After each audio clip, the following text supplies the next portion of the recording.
In every corner of the city, there are secrets, stories that hide in plain sight, waiting in the shadows, waiting for someone brave enough to witness them. And tonight, we step into that darkness once again. Welcome to Dynamic Dark. Welcome to a brand new horror experience. Welcome to episode 40. I'm Aditya, and tonight, I bring you 3 terrifying, completely new creepypasta stories, each stranger, darker, and more unnerving than the last. Fresh tales. Fresh week. Fresh nightmares. If you are new here, don't forget to like, subscribe, and hit the notification bell if you dare to face what comes next. Tonight's stories blur the line between reality and the unknown. Each one a descent into urban darkness and modern horror. Today's first story, The Vanishing Shadow. 12 o'clock. Today's second story, The Clock That Counts Wrong. New moon symbol. And today's final story, The Locked Diary. If you crave horror that blends supernatural chills with suspenseful tension and psychological dread, you are exactly where you need to be. Because this is Dynamic Dark. For the best experience, put on your earphones, turn off the lights, and let the shadows, suspense, and fear consume you. Now let's begin with our first story, The Vanishing Shadow. It started as a subtle shift, a flicker at the edge of my vision. My shadow, moving slightly out of sync with me. At first, I thought it was nothing, just my tired eyes playing tricks, a trick of the dim glow of my bedroom lamp. But then, I noticed it again and again, until I couldn't ignore it. It wasn't just a twitch, it was deliberate. Its edges stretched and blurred unnaturally, bending as if the air itself obeyed it. I laughed nervously at myself, convincing myself it was fatigue, stress, something ordinary. But deep down, I knew it wasn't. Over the next few nights, it became impossible to ignore. My shadow started appearing where I wasn't. Across the hallway, lurking in the corners of my living room, outside the kitchen door while I was upstairs. It didn't move randomly, it was patient, deliberate, aware. Its movements mirrored mine, but wrong. Faster at times, slower at others, always just enough to make me doubt my senses. The air grew colder around it, heavier, almost tangible, like walking through thick fog. Shadows around the room seemed to twist toward it, stretching unnaturally along walls, furniture, every surface. Reflections were walls, mirrors, windows, even the faint glow of my phone screen. Everywhere I looked, it was there. Not me, but a darker version of me. Sharper, twisted, alive. Its head tilted oddly, limbs bent impossibly, eyes darker than any shadow should be. I tried covering mirrors, leaving lights on, avoiding rooms, sleeping on the couch, nothing mattered. And then I heard it. My name. Whispered softly, almost like a sigh, echoing in the room, not loud, but precise, chilling. The voice was mine, and yet, it wasn't. The room grew colder. Shadows stretched and slithered along walls like living ink. Floorboards creaked under no weight but the sound of presence. Every step I took felt anticipated, every movement mirrored. I wanted to scream, my voice faltered. The walls themselves seemed to warp, bending slightly, reshaping the room around its presence. I could feel it, patient, calculating, waiting. I ran. Out the front door, into the street, into the cold night. But even then, it was there. Across the street, beneath a flickering street light, standing perfectly still, mimicking me watching. It was patient, relentless, knowing. I tried to convince myself it was hallucination, fatigue, stress, but every time I closed my eyes, I felt it. Clinging to the edges of my mind, a constant pressure, a silent threat. Sleep became impossible. Every shadow in the room slithered and twisted. Ordinary objects cast grotesque shapes. Mirrors no longer reflected me, they reflected it. Grinning subtly, moving independently, mocking me. Curtains twisted like living things. Lamps flickered in strange rhythms. Every surface became a doorway into its patience, its hunger. I could feel it inching closer each night, learning me, observing me, testing me, waiting for the perfect moment. Now it is everywhere. In every reflection, every corner, every flicker of light. Lurking, merging with the darkness, patient, relentless. Not just my shadow, but something alive, sentient, waiting to step fully into reality, take my place, and leave me behind. I don't know if it's real, or if I am already trapped in its story. Shadows are never just shadows. They remember. They wait. They watch. And this is only the beginning. At first, I thought it was just a trick of the light. A flicker here, a shadow there.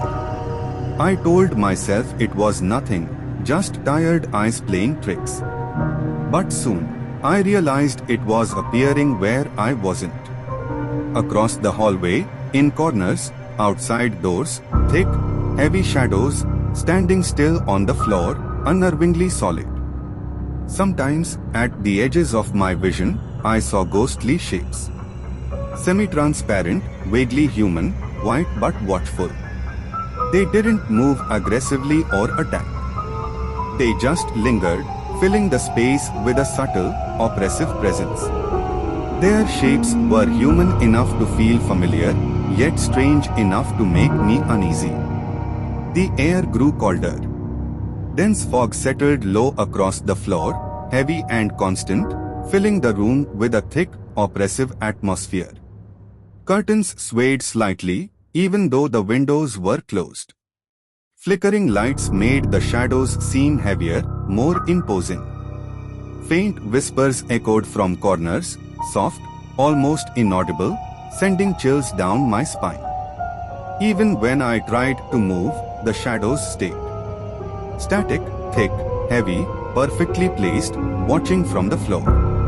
The ghostly forms appeared at the edges of my sight, semi-transparent and human-shaped, a quiet reminder that the darkness wasn't empty.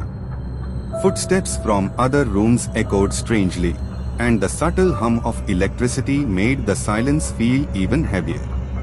The nights were unbearable. I lay in bed, fog pressing along the floor, shadows thick and dense, ghostly forms lingering just beyond sight. The air felt heavy and cold. Whispers came again, indistinct but constant, sending shivers through every nerve. Even in daylight, I felt their presence. Shadows that didn't belong to me, thick, floor-standing, heavy. Ghostly forms at the periphery of vision, silent, patient, unnervingly still. Wherever I stepped, the oppressive weight followed, unmoving, thick, and undeniably real. I don't know if they are real or if my mind is breaking. All I know is this: they appear wherever I go. Shadows on the floor. Ghosts at the edges of vision. Dense fog pressing down. Heavy. Oppressive. Watching. Waiting.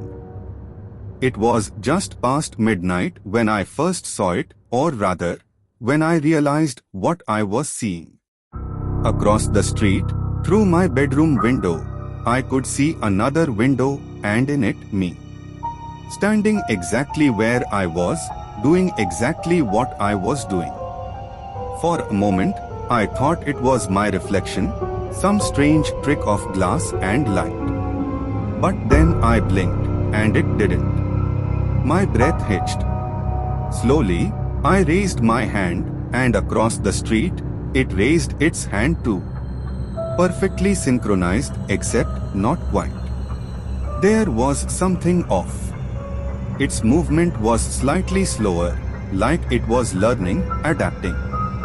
I leaned closer, squinting through the foggy glass. That's when I noticed the difference. The smile. Mine was forced, but its was intentional. Wide. Knowing. I stumbled back from the window, my heartbeat hammering in my ears. The lights flickered for a split second, plunging my room into darkness. When they came back on, the figure was still there, perfectly still, except now, its head was slightly tilted, watching me. I froze. Every muscle in my body screamed to move, but I couldn't. I grabbed my phone, fumbling to turn on the flashlight, and when the beam hit the glass, the figure across the street wasn't there. The window was empty. I took a deep breath, trying to convince myself it was gone until I noticed a faint movement behind me, reflected in the screen of my phone. Slowly, I turned around. The air felt heavier, colder. My shadow stretched long across the floor, and there, standing inside my room, was another one. My shape. My stance. But darker, thicker, almost solid. I took a step back and it didn't. It just stood there, its head tilted, watching me with that same wrong smile I'd seen across the street. The fog outside thickened, pressing against the window like a living thing. My reflection, no, my shadow, stepped forward, moving slightly out of sync. For a split second, I thought I heard whispering, not words, just the sound of something breathing too close to my ear. The lights dimmed again, this time for longer. And in that dim light, I saw more of them. In the corners of the room. On the walls. Thick, motionless shadows, each one shaped like me but slightly distorted, their edges bending unnaturally in the half-light. I could feel their gaze, not eyes, but an awareness, like they were waiting for me to move, waiting to see what I would do next. I backed up slowly, reaching for the door, but the handle felt cold, metallic, almost wet. I pulled, it wouldn't move. I turned back, and now only one shadow remained. Mine. Perfectly still. Perfectly aligned.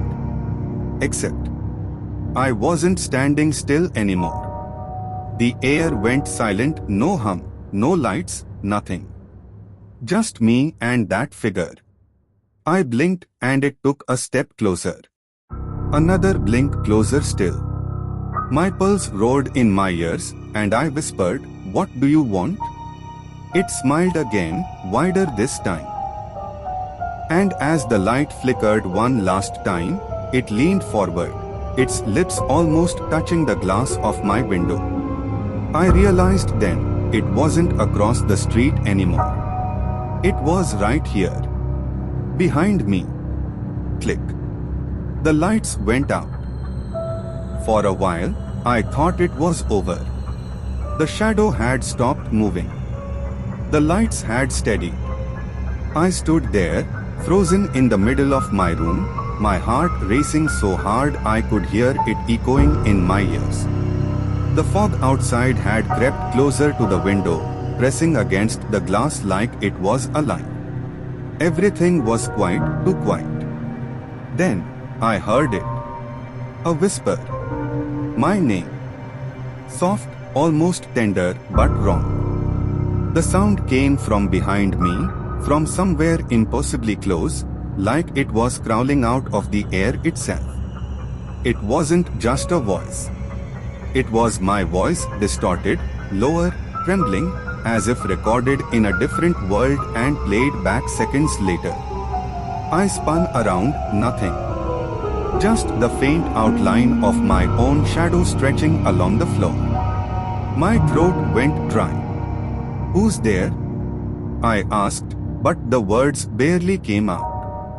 The room felt heavier, the air thicker, like the walls themselves were leaning in to listen. Then it spoke again, clearer this time. Aditya, the syllables cracked in the air, warped but undeniably mine. My knees nearly gave way. It wasn't just speaking, it was mimicking me. Every breath, every small gasp, perfectly in sync but one beat too late. I tried to back away, but the lights flickered again, and suddenly there were two shadows on the floor, both mine. One moved as I did. The other smiled. That smile again. Wide, dark, impossible. Its mouth stretched beyond where it should. My shadow shouldn't have a mouth, but it did. And when it whispered this time, it didn't use my name. It said something else, something I couldn't quite make out, but my ears rang, my eyes burned, and for a split second, it felt like my thoughts weren't my own. The lights dimmed to a faint orange glow. The fog outside pulsed against the window pane like a heartbeat. I tried to look away, but my reflection in the glass moved on its own. Its eyes followed me. And when it spoke again, I heard my voice whispering from both sides, inside the room and inside my head, merging into a single, distorted echo that felt too close to reality. Then came silence. I took one step back, and the other shadow didn't follow. It stayed there, perfectly still, its head slowly tilting to the side, the smile stretching wider, the faint sound of a breath that wasn't mine filling the air. I whispered, trembling, "What are you?" It leaned forward, the voice coming again, a perfect imitation of mine, "You." The lights snapped. The fog surged. And the last thing I saw was my shadow stepping out of me. I tried to run. The moment I moved, my shadow did too, but faster, smoother, like it already knew where I was going. I stumbled toward the door, heart pounding so loud it drowned every other sound. The floorboards groaned beneath me, and the lights along the hallway flickered like dying stars. For a second, I thought I was free until I saw it. My shadow standing at the end of the hall, waiting. It shouldn't have been possible. There was no light behind me. But there it was, stretched long across the floor, thick and solid, its edges too sharp to be real. Every time I took a step forward, it did too, except it was always ahead, already there, like it had moved before I even thought to. My breath came out in gasps, fogging the air, and that's when I noticed the fog wasn't just outside anymore. It had crept indoors, thick and slow, swallowing the corners of the room. I backed away, trying to hide behind the couch, but its dark shape slid silently across the wall, turning before I could. My movements weren't my own anymore.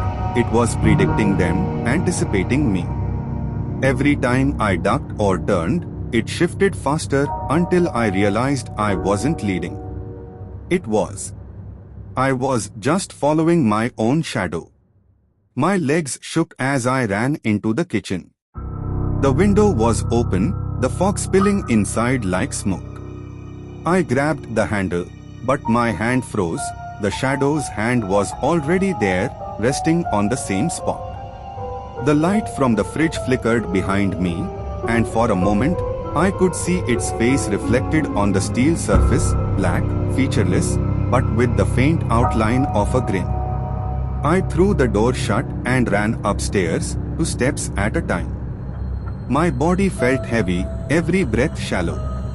I could hear footsteps behind me, not echoing mine, but ahead of me. Thuds from the next floor, like it was running down while I was still running up. When I reached the landing, the fog was waiting, curling just enough to reveal a silhouette at the end of the hall, my height, my shape, but wrong. Its head tilted slightly. My own shadow stood upright on the wall beside me, but the figure in the fog stood without one. My shadow was no longer mine. It was his.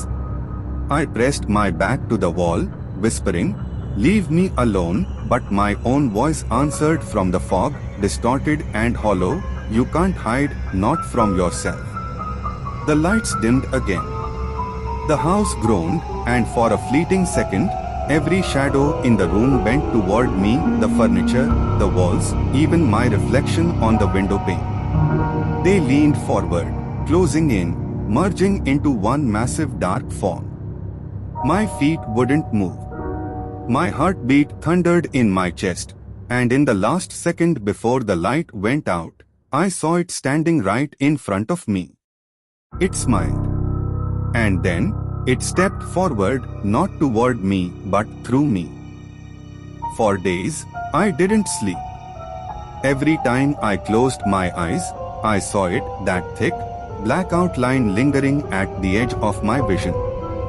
I stopped turning on the lights, hoping the darkness would hide me, but it didn't matter. The shadow didn't need light anymore. It had learned how to exist on its own. Now, it's in every reflection. The bathroom mirror, the window at night, even the dark surface of my phone screen, all of them show me standing there, and it behind me. Sometimes closer, sometimes farther, but always present. I've tried covering the mirrors, shattering them, even taping over the glass. It doesn't help. Wherever my reflection should be, its face appears instead, my shape, my height, but darker, heavier, smiling like it knows something I don't. Last night, I caught it moving when I was perfectly still. I froze, breath shallow. It tilted its head, slow and deliberate, and then, it raised its hand and waved. My body wouldn't move. My chest tightened. I could feel it watching me, studying me, like it was memorizing the way I breathed. The fog outside pressed against the window again, but this time it didn't just hover, it formed a faint outline, the same figure, the same grin, staring through the glass. I stopped leaving the house. Even the reflection in the TV screen when it's off shows a faint silhouette standing beside me. Sometimes I hear footsteps in the hall, soft and dragging, one beat after mine. Sometimes, when I'm alone, I feel something cold brush past my arm, as if my shadow still wants to make sure I remember it's real. Every now and then, the power flickers, and for a heartbeat, every reflective surface glows faint orange, and I see dozens of them. Shadows of me, all staring, all still. I whisper to myself, it's not real. But then, one of the reflections blinks. Only one. I don't scream anymore. There's no point.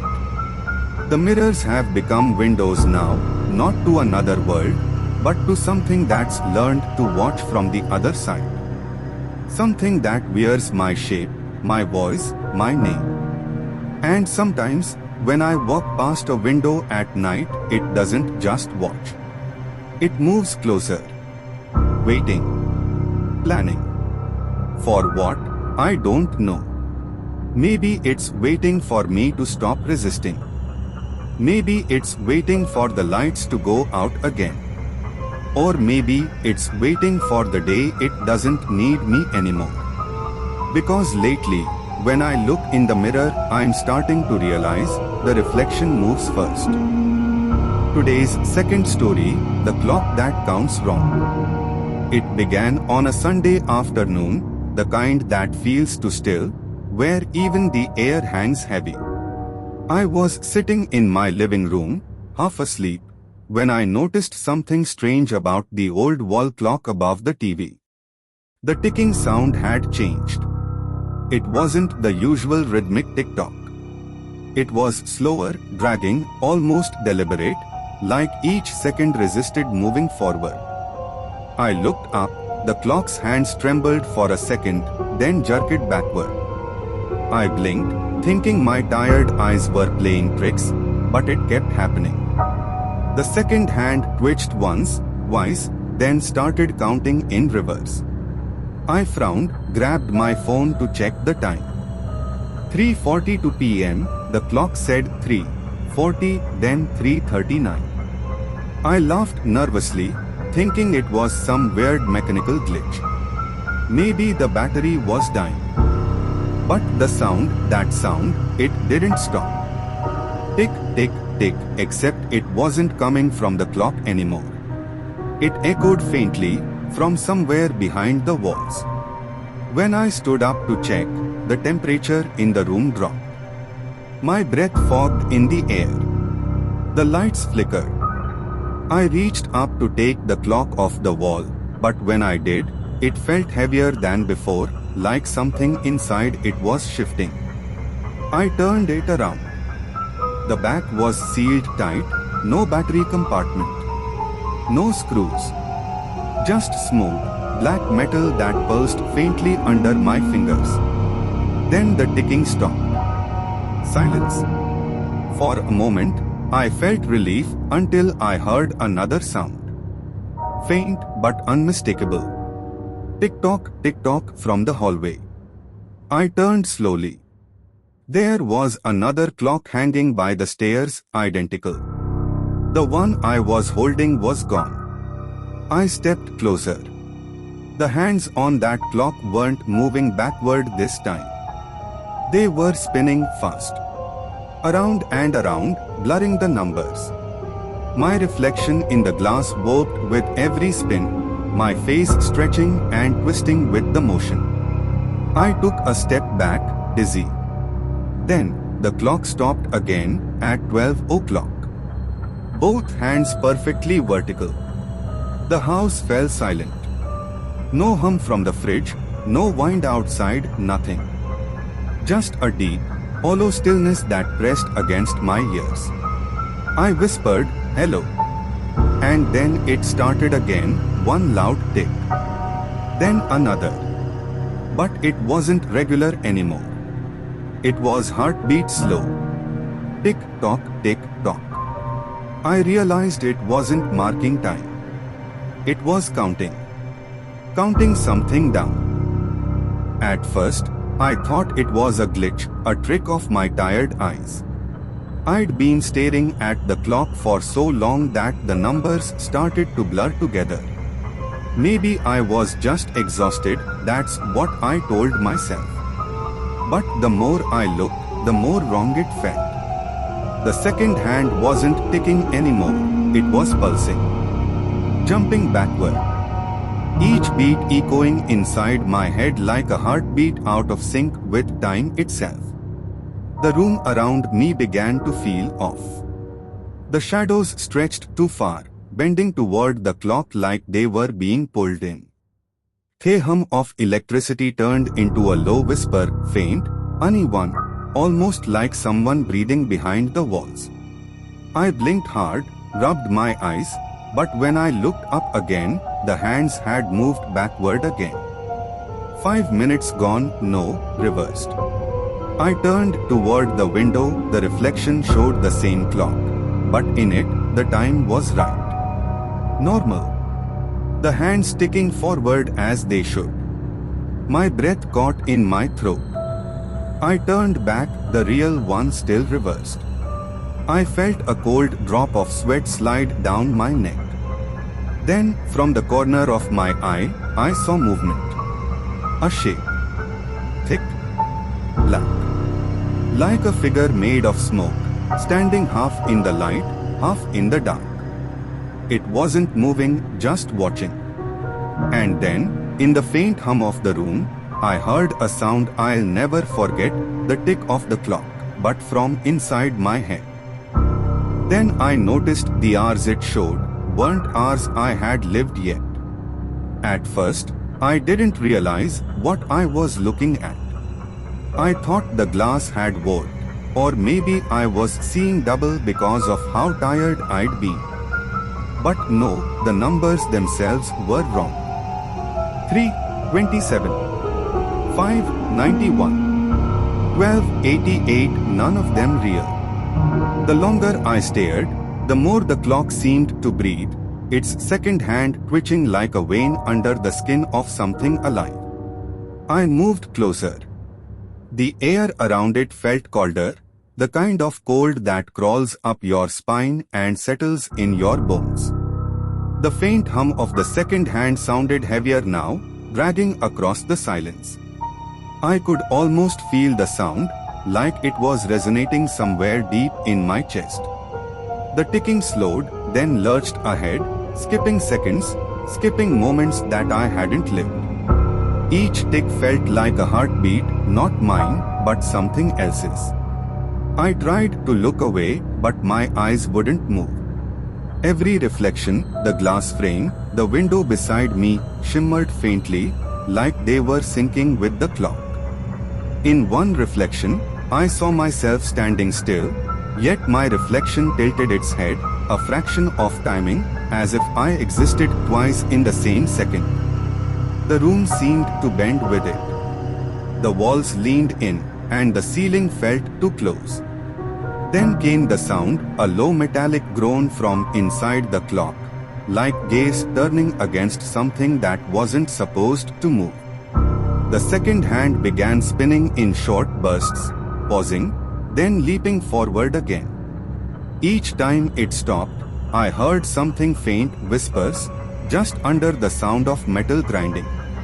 I couldn't make out words, but they followed the rhythm of the ticking, fast, uneven, desperate. The fog outside thickened, pressing against the window until I could barely see through it. My reflection in the glass had changed, its eyes darker, its face calm while mine trembled. And then I saw the clock again. The next time it moved, it jumped to a time I hadn't seen before, 11:11 p.m., but that wasn't right either because my phone said it was only 9:54. The realization hit like ice. The clock wasn't broken, it was running ahead. I watched in horror as the minute hand began racing, faster and faster, every turn making the room feel tighter. The air grew thick, and every exhale turned visible, like the room itself was freezing. I stepped back, heart pounding, but my reflection didn't. It just stood there, still, smiling faintly, a second too late, like it knew something I didn't. And then the whisper came again, softer, closer, slipping through the sound of the ticking. It wasn't just coming from the clock this time. It was behind me, above me, everywhere. Keep up, it said, my own voice, stretched thin and hollow. I turned, nothing. Only the clock, and the sound of seconds racing away faster than I could breathe. I stared at those impossible hours one last time. The hands blurred until they vanished into a single black circle at the center. No numbers, no ticking, just silence. For a few seconds, everything froze, and then I saw the reflection move first. It blinked. It smiled. And the clock began again, from a time I hadn't reached yet. It started subtly, almost so quiet I didn't notice at first. The clock ticked backward, its hands jerking with a life of their own. Then the glass on my desk trembled and toppled over on its own, shattering on the floor at exactly 11:47. I froze. Could it really be predicting? At 11:48, the curtains swayed though the windows were closed. A faint creak echoed from the hallway, exactly the same knock I'd heard the previous night.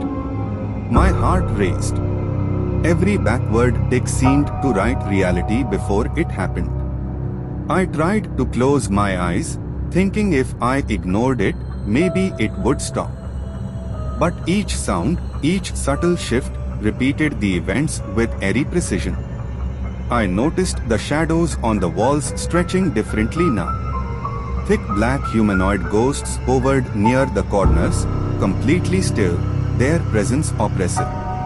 Each backward tick made the air heavier, fog creeping along the floor, pressing closer to me.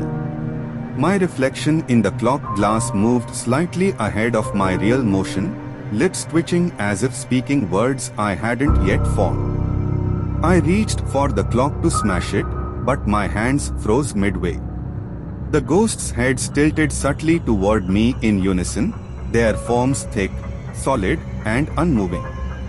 The clock ticked again, each second played out exactly as predicted, a faint whisper, a distant creak, the room settling into a rhythm I couldn't escape. By 11:50, the events escalated. Shadows lengthened unnaturally. Objects moved slowly on their own. The air felt electric, heavy with the weight of inevitability. I realized then, the clock wasn't just showing me time backward. It was showing me exactly how the night would unfold, step by step, and I was powerless to change it. I sunk to the floor, heart hammering, fog curling around me, lights flickering. The ghosts remained still, watching silently as reality bent around the ticking of the clock. Every backward tick reminded me there was no escape. Every event had already been predicted, and I was trapped inside its carefully orchestrated script. I smashed it. I burned it. But every morning it returned. The clock, ticking, counting, moving closer, unstoppable, as if mocking me. No matter what I did, it came back, each tick echoing in my ears, every backward second pulling me deeper into its prediction. And now, I live in its time. Every backward tick of the clock drags me deeper. Black and white ghosts hover silently, fog curls around my feet, and reflections in every mirror whisper words I can't escape. The countdown continues, closer, unstoppable. And today's final story, The Locked Diary. I found the diary in the attic, old, locked, untouched for decades.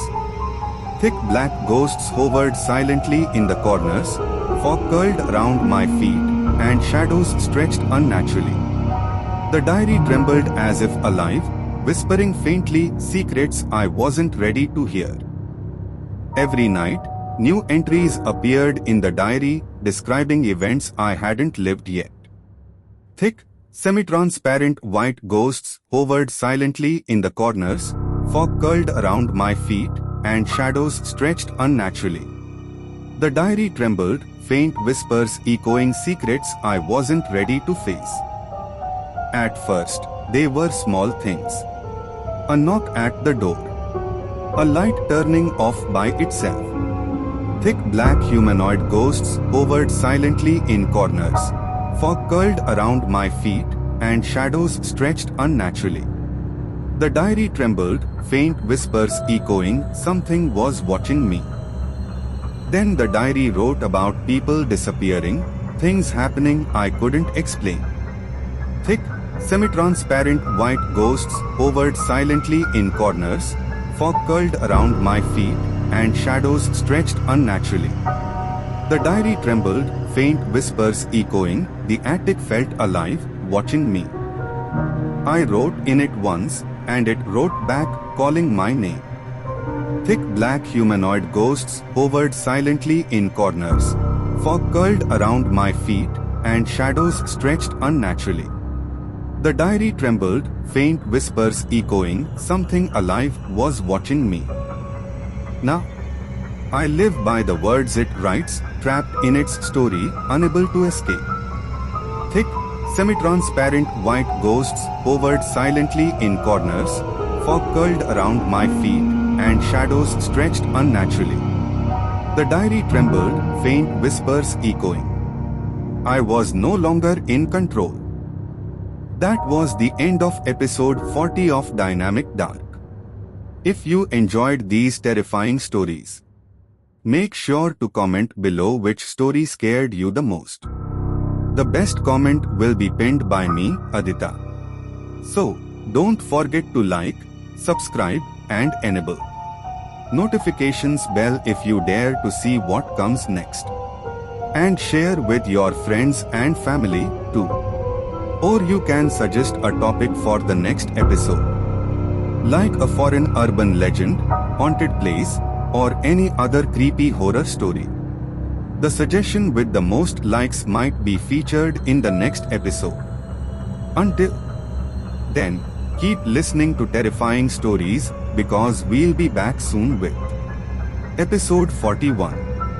And in the next episode, we'll bring you creepypasta horror stories. Yes, an English episode this time. Stay tuned and keep watching the horror episodes of Dynamic Dark. And don't forget to subscribe so you never miss a new horror episode. New fears, new darkness, and new secrets. Join the Dynamic Dark family with 3 brand new terrifying stories.